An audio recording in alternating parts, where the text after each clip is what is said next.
Um texto abençoado, né? Cheio de informações, um texto difícil. Mas aqui, queridos,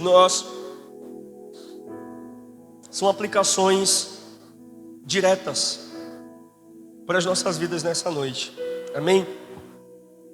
Nós estamos falando aqui, como todos nós sabemos, após o exílio de Davi, o momento em que Absalão estava tentando ali roubar o trono do pai e consegue, né? Fazendo uma retrospectiva. Nós sabemos o que acontece com Absalão, o fim de Absalão, a forma como foi, a forma como Davi ficou triste, ficou machucado, ficou decepcionado, porque obviamente não era esse o desejo de Davi. E aí naquele momento Davi volta para Jerusalém. Houve uma divisão, né? Para saber, Davi fez um acordo político ali, trocou seu general, deu a outra pessoa o direito de liderar o seu exército para que fosse feito esse acordo político, a fim de que a paz fosse selada em Israel e então ele pudesse voltar a governar como rei. E assim aconteceu. Davi agora está de volta com o seu reinado, está ali passando por uma readaptação. Só que o capítulo 21,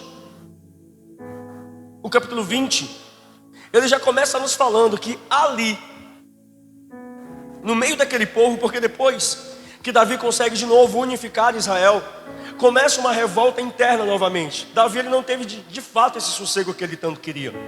Entre israelitas, entre o povo de Israel e o povo de Judá, para saber quem era mais digno de ter a companhia de Davi, para saber quem era mais digno de ter prestígio.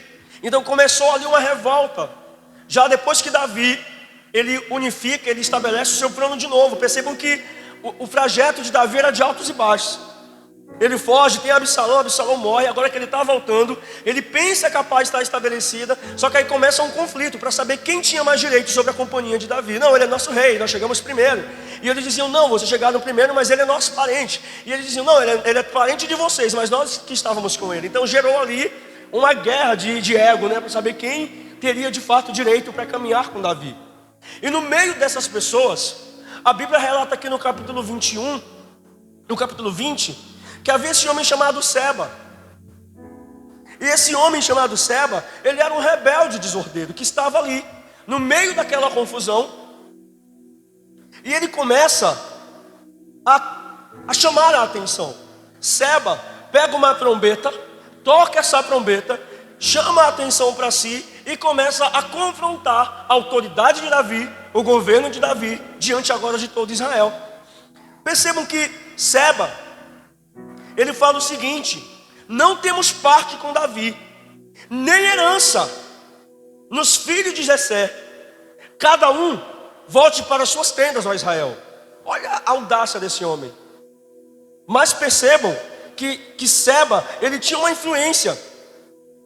Ele tinha uma influência porque para ele chegar diante de Israel, tocar uma trombeta diante do rei, convocar a nação e falar, não temos parte com Davi, volte cada um para suas tendas, é porque era um homem que ele tinha uma liderança.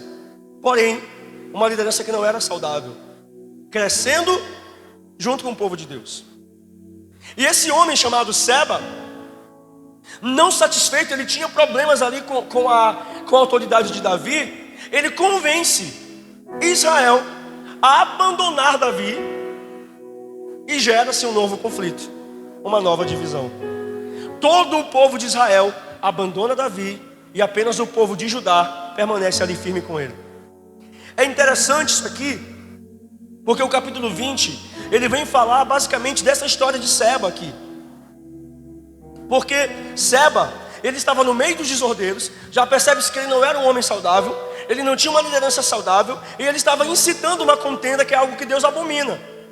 Então ele já não era uma pessoa que deveria ser seguida. Ele já era uma pessoa que não deveria ter autoridade e governo. Mas por quê? Por que Seba, ele consegue atrair a atenção do povo de Israel? Percebam, se a gente for analisar o contexto aqui do que está acontecendo, o povo de Israel está caminhando sem uma liderança saudável há algum tempo.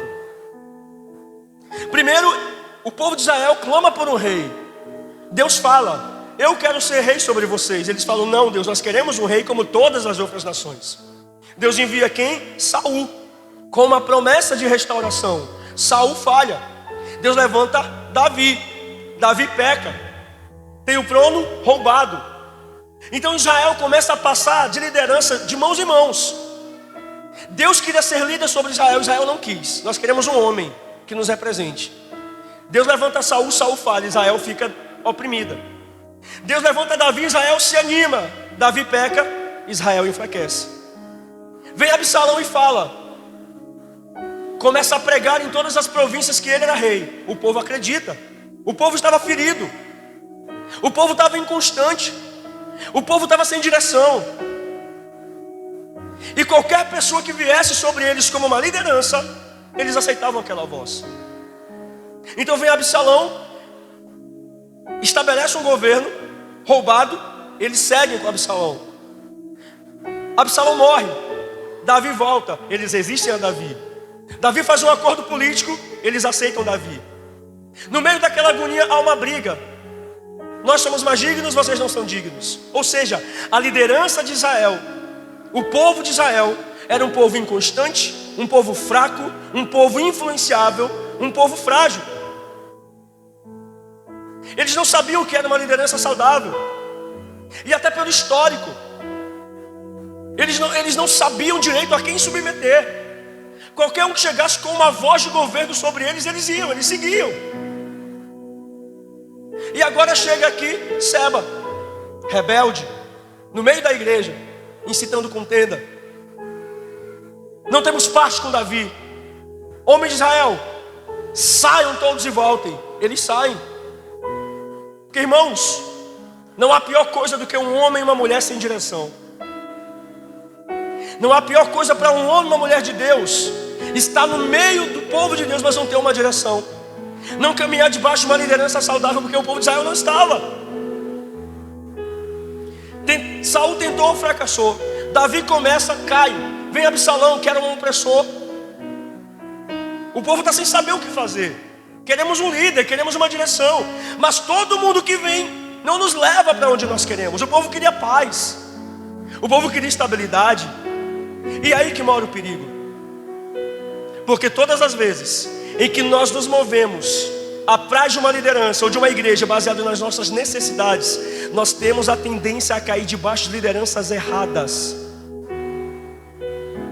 Deus falou, eu quero ser o líder de vocês. Eles falaram, não, nós queremos um rei como as outras nações. Mas as outras nações tinham reis pagãos, sem princípios. Israel não era acostumado com princípios. Quando sai do Egito, Deus queria se apresentar como Pai, como Senhor. Eles rejeitaram a Deus. Deus queria entregar a revelação. Eles rejeitaram a Deus. Moisés, vai em nosso lugar. Eles tinham uma crise de identidade. Isso é revelado no Êxodo. Moisés, por que nos tirou de lá? Não era melhor ter morrido no Egito? Eles lembravam do passado o tempo todo. Porque para eles era melhor ser escravo, mas ter uma liderança firme. E aí começava o fracasso de Israel. E essa crise estabelecida no caráter do povo, ela está refletida aqui. Era um povo inconstante. Era um povo que tinha uma ferida. Não sabia quem seguir. Ora, o meu líder é esse. Agora é esse. Agora é esse. Para onde eu vou? Para onde nós iremos? Quem é mais digno? Quem Davi vai escolher? Aí vem Seba, ele não é digno. Voltem. Seba estava se achando. Ele consegue. E ele leva consigo. Porque todo rebelde, quando ele chama a atenção, ele leva consigo aqueles que estão instáveis e fracos. Quem não está na visão é levado por Absalão, é levado por Seba, é levado por Satanás. Seba chama a atenção porque ele tinha trombeta, ele tinha instrumento de adoração nas mãos, ele tinha influência. E muitas das vezes, hoje eu estava conversando com a pastora à tarde, às vezes nós olhamos para alguém que tem influência e nós nos deixamos levar por isso. Ele tinha instrumento, ele tinha chamado, nossa, ele fala bem, ele prega bem, ele canta bem, eu vou segui-lo. Se ele está dizendo que essa liderança que eu tenho não é saudável, é com ele que eu vou, porque ele sabe o que está dizendo e muitas vezes não sabe. Seba não sabia, ele era rebelde e ele leva consigo todos os homens de Israel. Só que junto com Davi ficam os homens de Judá, os fiéis, aqueles que não foram comprados pelo sistema, aqueles que não tinham crise na sua identidade. porque foram eles que permaneceram ao lado de Davi o tempo todo nos momentos de crise. Eles passaram pelas tempestades com o seu líder, eles passaram pelas guerras com aquele homem, e eles conheciam o caráter de Davi. Então quando chegou alguém que se achou melhor e mais digno e falou, ele não merece, quem estava fraco foi, mas quem conhecia a visão permaneceu. E só fica na visão quem conhece os dois lados, o líder na essência e o líder na crise. Porque Judá conhecia Davi com coroa e Davi fugitivo. E eles sabiam que o caráter de Davi não mudou. Eles viram Davi pedir a graça de Deus, eles viram Davi depender de Deus, e eles entendiam, ele está sem governo, mas ele tem unção sobre a vida dele, nós vamos ficar com ele. E honraram a vida de Davi. Quem não tinha visão, quem gostava do movimento, foi. Isso não é incomum encontrar nos dias de hoje, irmãos. Século 21 nas igrejas. A pessoa que não tem raiz, a pessoa que não sabe o que quer, ela não consegue firmar os pés, porque na hora que aquela liderança não agrada, para não se submeter, ela muda de aprisco, porque ela sempre vai achar que o problema é a liderança. Pelo contrário, o problema está nela, que não cria raiz e não permanece. Porque a diferença de Israel e Judá era que Judá decidiu conhecer Davi.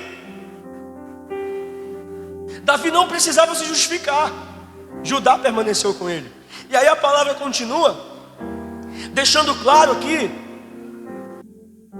os homens de Israel se separam de Davi e seguem Seba, mas os de Judá se apegaram ao seu rei e levaram Davi do Jordão até Jerusalém, levaram Davi em segurança para o palácio. E ali no palácio Davi chega, reencontra as suas 10 esposas que Absalão as tomou. Lembra quando Davi foge de Jerusalém, ele deixa 10 mulheres, porque o Senhor tinha falado que as mulheres dele seriam tomadas, que os filhos dele se deitariam com suas esposas em praça pública, e Absalão fez isso. Absalão se deitou com essas 10 mulheres, humilhou Davi, a moral de Davi diante de todos. Agora Davi está voltando e ele entende, eu não posso mais tê-las como esposas. Eu vou honrar, eu vou proteger, eu vou tratá-las como viúvas. Não vai faltar nada para elas, mas com elas eu não fico mais. Ele faz esse voto de compromisso com elas. Ele volta para o palácio, ele continua ali, e dali ele toma a decisão. Ele reúne os seus homens e estabelece que era necessário parar o rebelde, porque se ele juntasse força, ele viria com mais garra do que Absalão. E Davi sabia o que é a revolta de um homem rebelde, porque ele passou isso na pele com seu filho. Ele sabia, eu não posso deixar Seba se criar, eu tenho que parar esse homem. Davi estava voltando para o seu lugar de governo. Agora Davi tinha condição de traçar estratégias, porque muitas das vezes quando nós estamos fora do nosso lugar de governo, nós não conseguimos decidir nada, nós não conseguimos pôr em ordem nada. Entenda isso nessa noite. Todas as vezes em que você sai do lugar e da posição em que Deus colocou para governar, você não consegue colocar nada em ordem. Nada em ordem. O teu ministério, a tua casa, a tua família, os teus negócios, nada prospera, porque você está fora do lugar de governo de Deus te colocou. Por isso que ele fugia. Ele não podia ir contra Absalão. Ele sabia quem ele era, mas ele não tinha força. Ele estava fora do lugar onde Deus o mandou estar. Ele era ciente de que ele teve culpa disso. Só que agora ele volta para Jerusalém como rei, como um homem potente, com coroa, com exército. E ele diz, vamos pará-lo. Esse homem não pode crescer em força militar. E ali Davi monta essa estratégia. Os seus homens, nós lemos aqui a história, os homens de Davi o perseguem. Ele foge. Ele chega ali em uma cidade, e onde é interessante que onde ele foi passando, ele foi conseguindo criar influência, porque o rebelde ele faz isso, né? O perturbador ele faz isso. Onde ele passa ele dissemina, onde ele passa ele quer juntar força. E Seba ele faz isso por todas as tribos onde ele passa. A palavra deixa claro isso, que ele passou por todas as tribos de Israel até Abel Bet-Maaca, e apenas os beritas se juntaram todos e o seguiram. Então Joabe e os seus homens cercam aquela cidade. Quando eles percebem que há um montinho ali para um conflito grandioso, uma mulher sábia se levanta e, para evitar um conflito maior, ela pergunta: manda chamar Joabe aqui.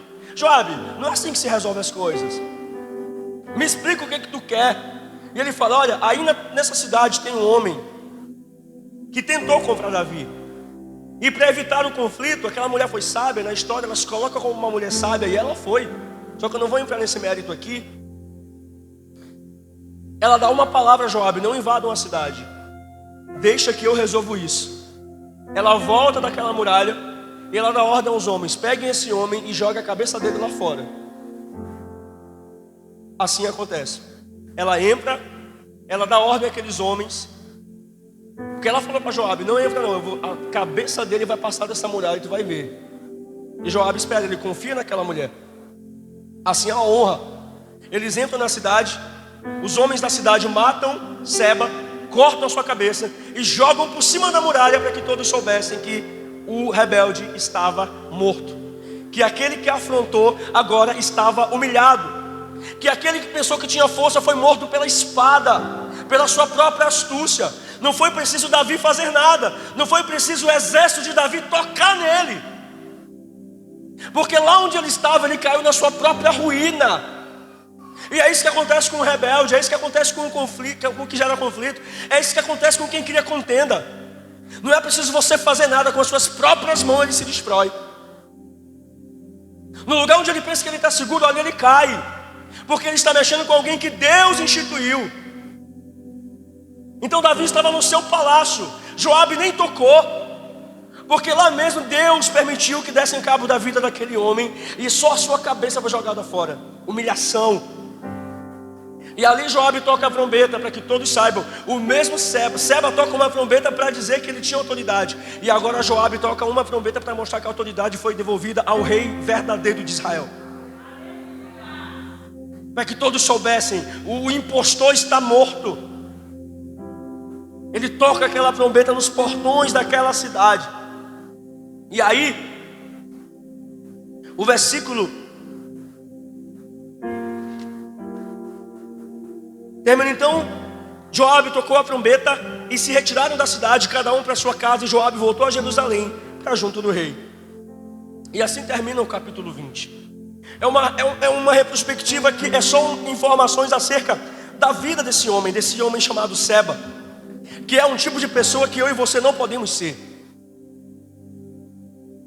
Nós temos aprendido muito aqui acerca dos exemplos bíblicos.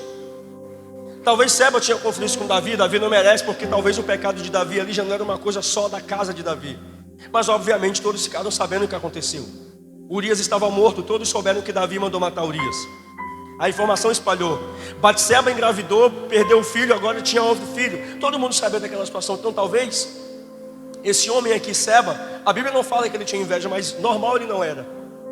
Para se levantar como um opositor diante daquele que Deus levantou, normal ele não era. Ele junta a força militar, ele cria uma rebeldia, uma rebelião, leva todos com ele, achando que ele ia conseguir se fortalecer diante de alguém que Deus estava restituindo a sorte. Meu irmão, uma coisa é alguém se levantar contra alguém que já está no chão caído. Outra coisa diferente é se levantar contra alguém que está tendo a sua sorte restituída por Deus. E Seba entra em conflito com Davi no momento, essa foi a maior burrice da vida de Seba. Foi tentar contra Davi no momento que Davi está voltando com restituição. Meu irmão, quando você tem uma palavra de restituição sobre a tua vida, ninguém te para. Quando Deus muda a tua sorte e te devolve o governo, ninguém paralisa o que Deus tem para a tua vida, a não ser você. Mas se Deus já declarou, é tempo de voltar, e voltar de cabeça erguida, meu irmão, pode entrar na cidade, pode governar, pode se assentar e se posicionar no lugar que Ele te mandou ficar. O opositor que se levantar, ele vai cair e perecer na tua frente sem que você faça nada. Porque Seba talvez pensou: eu vou fazer igual Absalão, eu vou ameaçar, eu vou juntar pessoas e ele vai fugir de novo. Só que naquele momento Davi estava debaixo de um juízo. Agora Davi estava vivendo uma promessa, e é totalmente diferente. Às vezes nós olhamos para alguém que está ferido, caído, está passando pelo juízo, Mas quem passa pelo juízo e suporta e se apega com a promessa, essa pessoa é imparável, ela é imbatível. É por isso que nós precisamos entender e discernir os tempos de Deus em nossa vida. No tempo do juízo, no tempo do confronto, suporte, para que no tempo da restituição Ele te levante, Ele te exalte e você permaneça de pé. Porque vai ter gente que vai querer te julgar pelo teu tempo de queda, mas não vai entender quando Deus começar a te exaltar. Porque o que Deus tem contigo, Ele trabalha no secreto, para depois te exaltar em público. Seba não entendeu o que estava acontecendo ali. Só que Deus sabia que ele estava devolvendo uma honra para alguém que foi muito desonrado. Ah, mas Davi fez isso, mas Davi já estava perdoado. E ele passou por toda a sua sentença. E após ele selar suas contas com Deus, ele já não devia nada. E agora ele estava pronto para restabelecer o governo. Quando nós estamos, sabe, com a nossa dívida paga diante de Deus, quando a crise, o tempo de crise acaba, quando o tempo de caverna acaba, meu irmão, ninguém nos para. A gente volta para a posição, a gente volta a dividir tarefas, a gente volta a ajustar, a gente arruma casa, arruma trabalho, arruma ministério, arruma igreja. Porque a gente sabe que a gente não está bem, a gente não tem capacidade de governar. Quem está passando pela aprovação, pelo juízo, sabe que não adianta, tem que submeter, tem que passar caladinho. Mas quando Ele decidir te honrar de novo, se prepare para voltar a ser exaltado, mas honre. Porque uma segunda chance dessa que Davi estava recebendo, ele não ia desperdiçar. Eu li hoje uma frase no Instagram que diz exatamente isso, né? Davi, ele cai em pecado com Batseba, mas nunca mais ele cometeu o mesmo erro. Nunca mais. Porque ele entendeu que aquele erro lhe custou.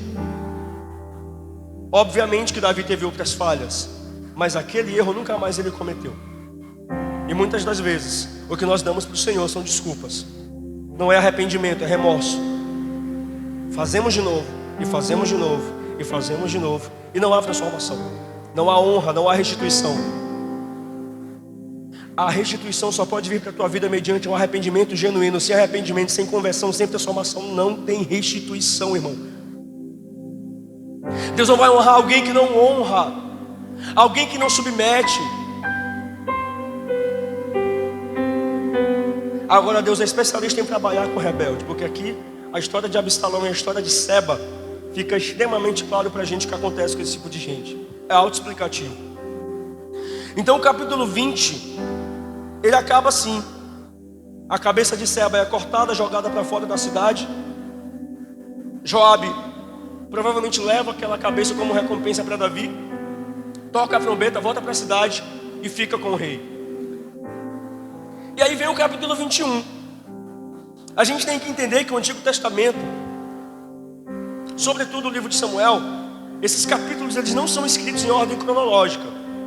O autor de Samuel, ele não escreve, isso é muito comum no Antigo Testamento, a maioria das histórias elas não estão em ordem cronológica. Então não dá para ter certeza que esse episódio aqui é logo após esse momento com Seba. Mas o capítulo 21 fala que justamente nos dias de Davi, olha como Davi não tinha sossego, né? A vida do crente, eu venço uma batalha, quando eu penso que estou me estabilizando, vem outra guerra. Eu venço uma batalha, quando eu penso que agora eu vou descansar, vem mais prova para fortalecer o meu caráter, para fortalecer o meu chamado. E essa é a tua vida, irmão, essa é a minha vida. Meu Deus, acabei de passar por isso, já vem outra, vem. Porque sem isso nós não amadurecemos, nós não crescemos, nós não desenvolvemos a nossa fé. E aí vem o capítulo 21 e fala que justamente nos dias de Davi, uma fome sem precedentes, que dura 3 anos consecutivos, assola todo Israel. E Davi não entende. O reino está restabelecido, Davi está de volta governando. Ele reconhece, eu paguei tudo que eu tinha para pagar. Não pode ser culpa minha isso aqui, porque Deus não falou que viria fome sobre a terra por minha causa. Ele falou que a minha casa seria tocada. Davi não entende. Ele consulta a Deus: Senhor, o que está acontecendo? E Deus responde: A fome que está vindo sobre a terra de vocês é por causa dos gibeonitas que estão sendo mortos. Fica aquela interrogação, mas que povo era esse? Para que Deus tivesse tanta importância com esse povo. Que povo é esse que faz com que Deus se ire contra os seus eleitos e até o próprio rei não é poupado? Davi não está entendendo. Deus, mas o que está acontecendo? Deus explica a situação, a causa, o motivo. E para a gente entender quem era esse povo, nós precisamos voltar lá para Josué capítulo 9, quando fala da aliança que Josué faz com os gibeonitas.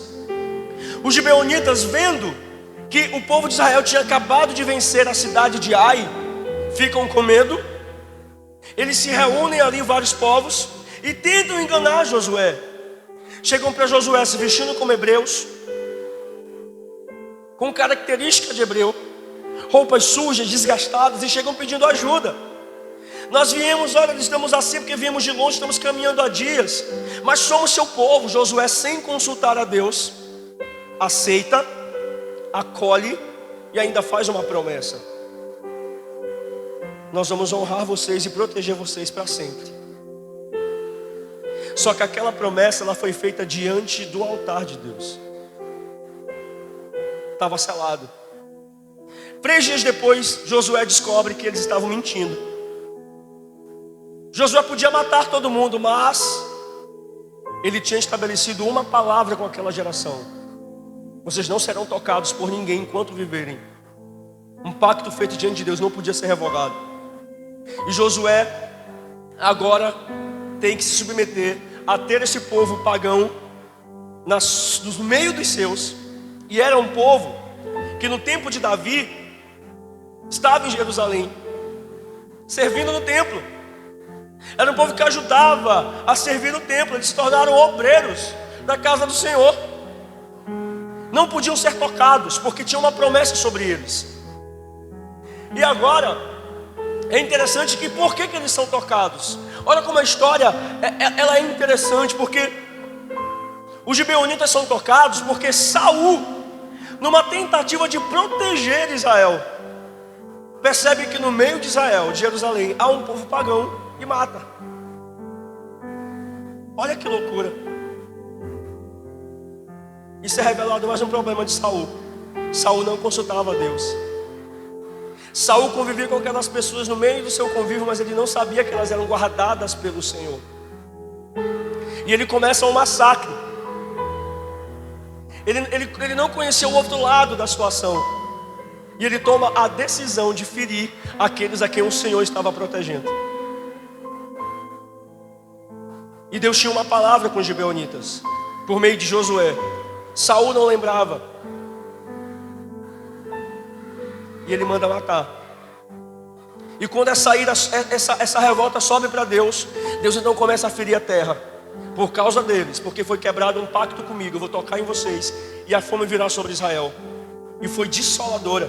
Davi não entende, Senhor, o que está acontecendo. Ele revela por causa dos gibeonitas, que a casa de Saul, ele deixa claro, ele deixa isso bem claro, é por causa de Saul e da sua família sanguinária, porque ele matou os gibeonitas. Então o que Davi faz? Ele manda chamar os gibeonitas e fala com eles. E deixa claro aqui que eles não eram filhos de Israel, mas eles eram descendência dos amorreus, povo pagão. Então o povo de Israel tinha jurado, havia uma promessa estabelecida diante do altar: não serão tocados enquanto viverem. Só que agora Saul toca, fere e mata, quebra um acordo com Deus, e Deus fere. E aí Davi então pergunta: o que eu posso fazer para que isso seja recompensado? Porque mataram muitos de vocês. E eles pedem apenas uma coisa. Eles não queriam ouro, eles não queriam prata, mas eles queriam vingança. Porque até eles sabiam da promessa que eles carregavam, e Saul não sabia. Eles sabiam que eles estavam sendo injustiçados. E aí Davi diz: o que vocês disserem, isso eu farei por vocês. E eles respondem, verso 5: quanto ao homem que nos destruiu e procurou que fôssemos exterminados, sem que pudéssemos subsistir dentro das fronteiras de Israel, que nos sejam dados 7 homens dos seus descendentes, para que os enforquemos diante do Senhor, em Gibeá de Saul, o eleito do Senhor. E Davi então faz isso. Ele vai na casa de Saul, ele pega 7 descendentes de Saul, menos Mefibosete, filho de Jonatas, porque Davi sabia o que era honrar. Ele tira Mefibosete porque ele lembra da promessa que ele tinha com Jonatas. Mefibosete não, mas 7 homens dessa casa serão mortos. E eles são enforcados, os 7, ao mesmo tempo, diante de todos, para que o sangue dos gibeonitas fosse honrado. E aí a gente vê isso de forma poderosa, preciosa,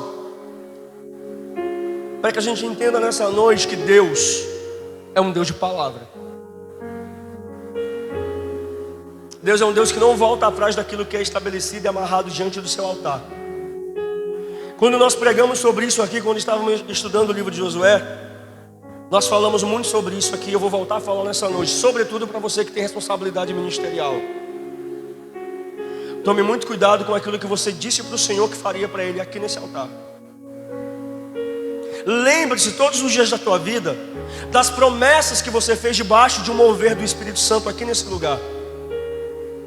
Senhor, eu vou te honrar, eu vou te servir, eu não vou te abandonar. Na primeira oportunidade você esquece da promessa e abandona o teu Deus. Palavras feitas comigo, tu pode até me desonrar, eu não vou fazer nada contigo, mas aquilo que foi amarrado entre você e Deus, honre. Aquilo que você falou diante do Senhor, honre. Deus não é homem, Deus não é menino, Deus não é ser humano para voltar atrás daquilo que você disse a Ele que faria. Deus, a partir de hoje eu vou fazer isso, e voltou a fazer. Cuidado. Pode não ter chegado o tempo de acerto de contas, mas vai chegar. Deus não volta atrás de pactos feitos diante do altar. Você que vem aqui no momento de emoção, se derrama, levanta as tuas mãos nesse lugar. Tome muito cuidado, porque às vezes a opressão que está na tua vida hoje, a paralisação que está na tua vida hoje é uma desonra a uma promessa que você fez diante daquele que você prometeu. Eu não sei porque minha vida travou, eu não sei porque eu estou frio espiritualmente. Lembra das promessas que fez aqui nesse altar. Lembra que dizia para ele: Pai, eu vou te honrar, eu vou jejuar, eu vou ler a Bíblia, eu vou evangelizar, e não fez nada até hoje. Pelo contrário, só se afastou. Não foi para mim que você prometeu, não foi para a liderança dessa casa, foi para Ele. Então entenda, às vezes a tua vida está paralisada por conta de desonras, que em momentos de emoção você fez promessas para Deus, para anjo, para todo mundo, para ser bem visto diante dele. Você não levou a sério, mas Ele levou.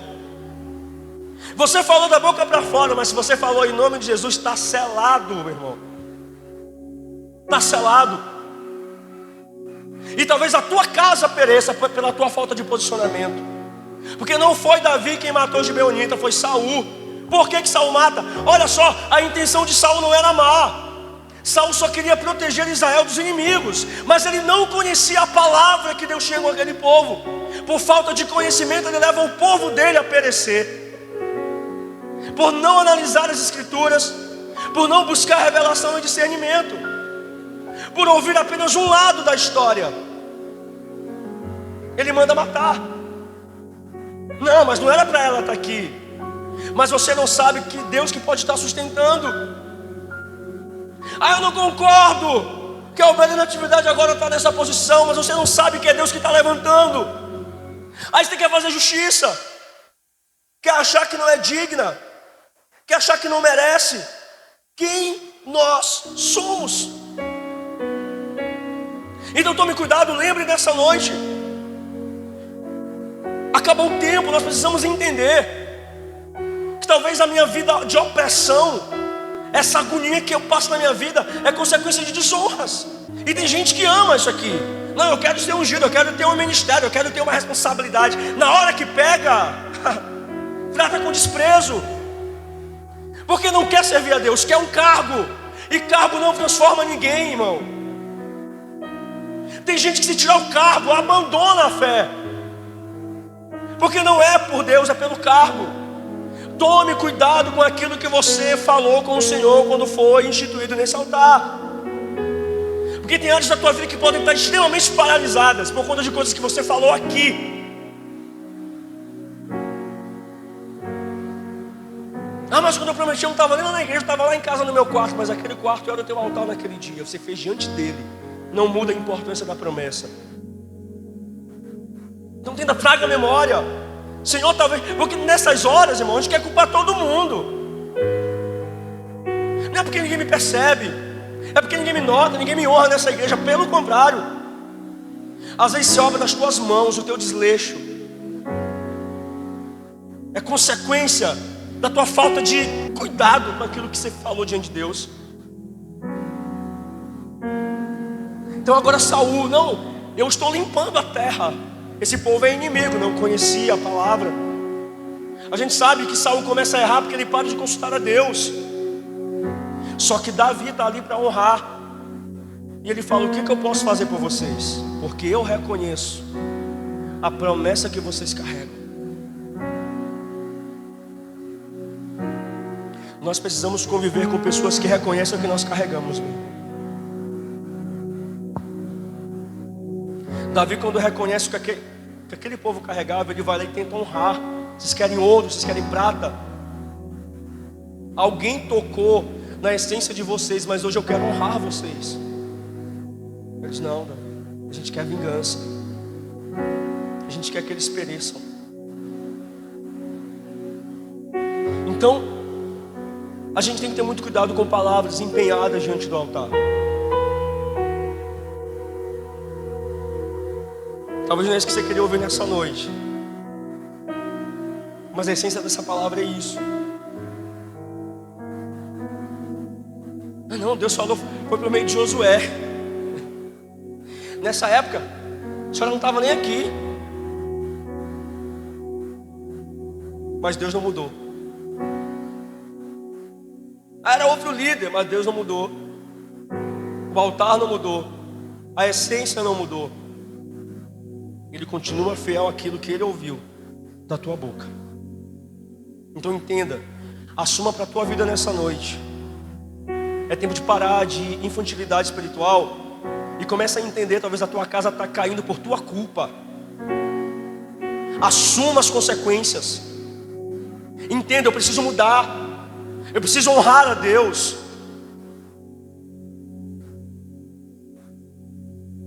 Eu preciso virar homem, mulher.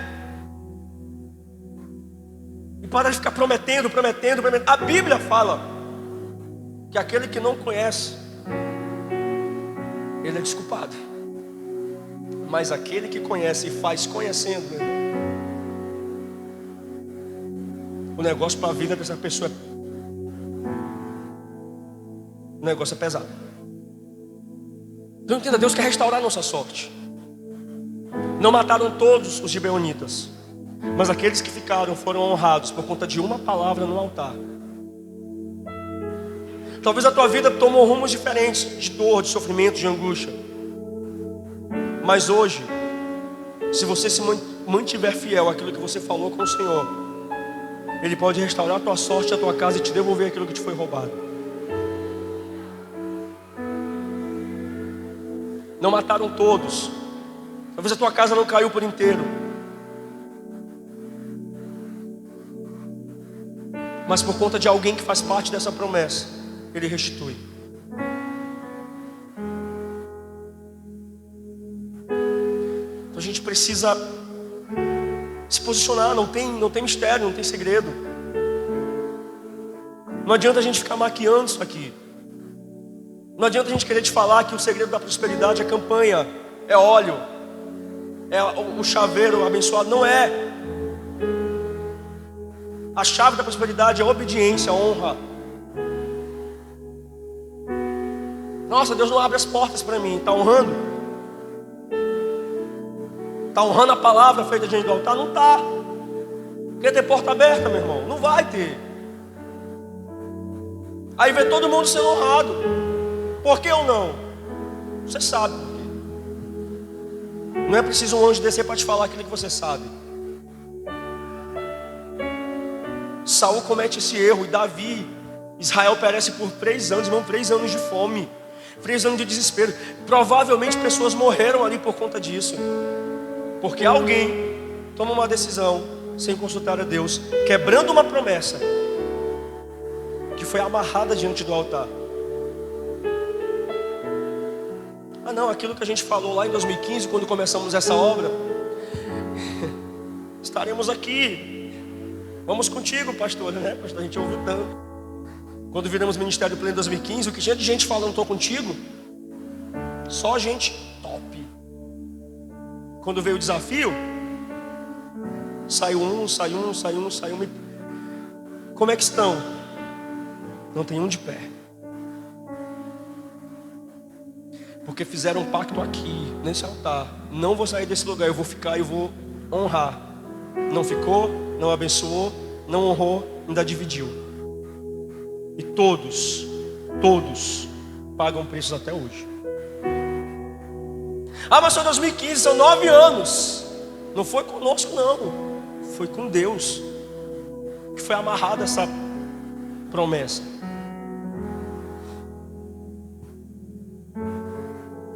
O plano espiritual, ele tem muito peso. Ele tem muito peso. Então muito cuidado com o que você declara quando levanta as mãos nesse lugar. Muito cuidado com o que você declara no momento de emoção. Senhor, eu prometo, cuidado com esse eu prometo. Cuidado com esse, Senhor, eu vou fazer, cuidado com isso. Porque se você levanta as mãos nesse lugar que é espiritual, o plano espiritual anota. Talvez você não está espiritual quando levanta as mãos, mas o ambiente é, independente de você ser ou não.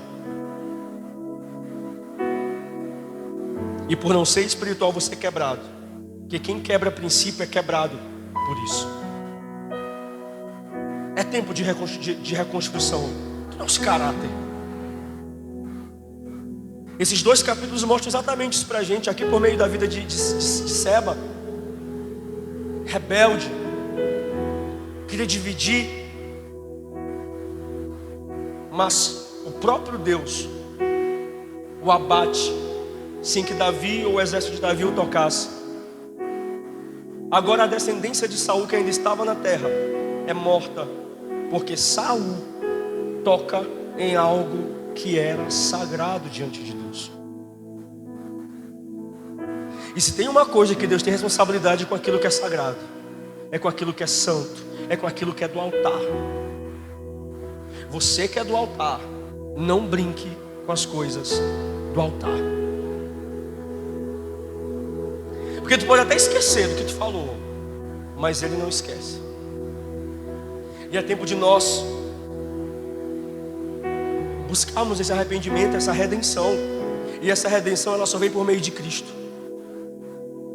É Ele que nos reconcilia, Ele que nos reconecta com a cruz. É Ele que muda a nossa sorte. É Ele que é o verdadeiro Rei, o Rei eterno, o Rei único e verdadeiro, o Rei que está aqui nessa noite, que tem poder para nos libertar verdadeiramente, para nos pôr de pé e mudar a nossa sorte. Entenda, se você foi injustiçado, se você permaneceu, prepare-se para a restituição. Nós vimos aqui caso de restituição e caso de desonra, caso de quebra de princípios. Cada um recebeu de acordo com aquilo que semeou. O teu futuro vai ser determinado pelas sementes que você tem plantado. Então plante boas sementes, para que você tenha uma boa colheita, para que a tua casa prospere, o teu ministério prospere, a tua família prospere, para que as tuas mãos carreguem prosperidade. O Senhor quer nos levar, irmãos, a um tempo de governo, mas depende de mim, depende de você. Você que tem promessa, não saia do lugar da promessa. Você que tem chamado, não saia do lugar onde você foi chamado. Fique firme, firme seus pés, caminhe debaixo do propósito. Dependa do Senhor. Não se perca por causa de seba, de gente que grita, de gente que faz rebeldia. Não se perca por causa de gente assim. Permaneça firme no seu chamado, no seu propósito. Deus vai te honrar. Quem faz muito barulho não é ameaça, porque quem te honra é Deus. Mas não ceda a pressões e honre tudo o que você declarou diante do altar do Senhor. Principalmente você que está aqui nessa noite, que um dia diz: Pai, eu te aceito como o único Senhor e Salvador da minha vida, e a partir de hoje eu vou te servir. Honre isso. Se você está distante, volte. Honre essa palavra.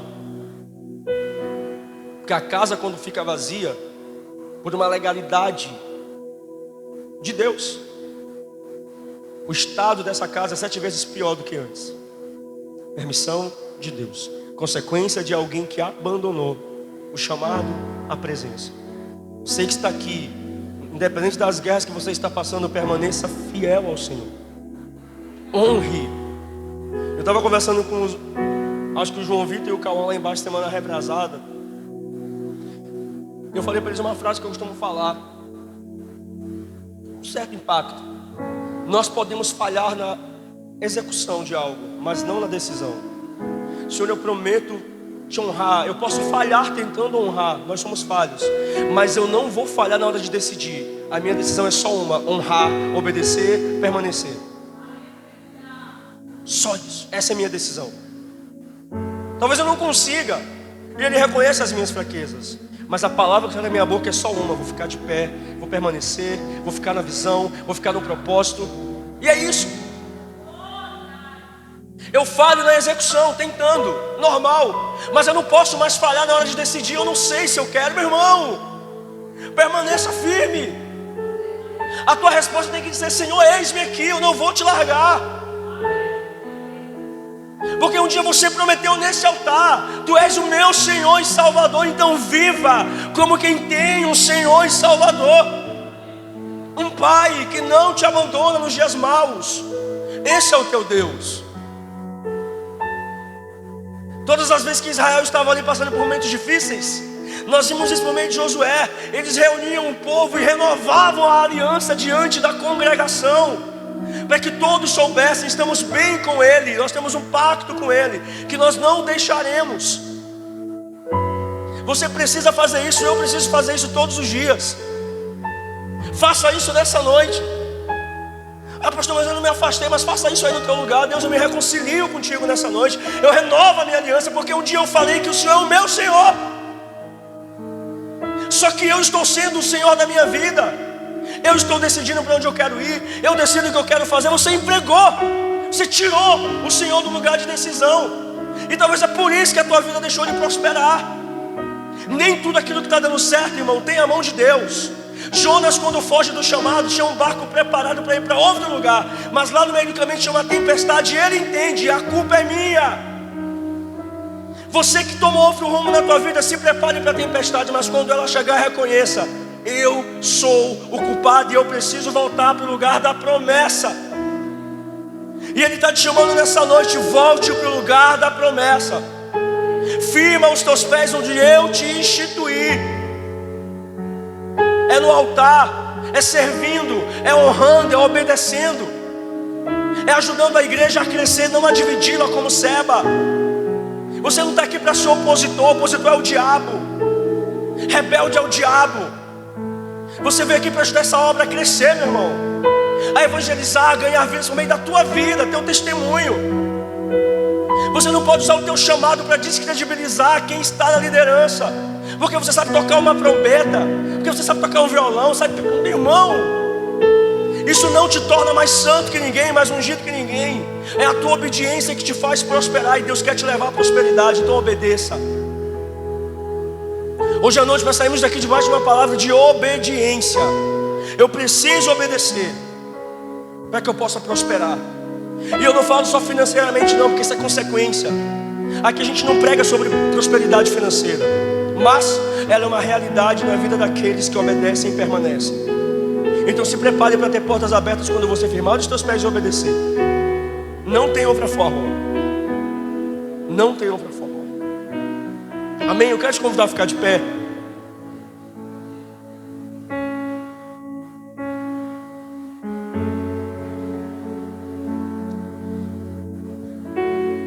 Eu quero que você olhe, coloque a mão sobre o teu coração.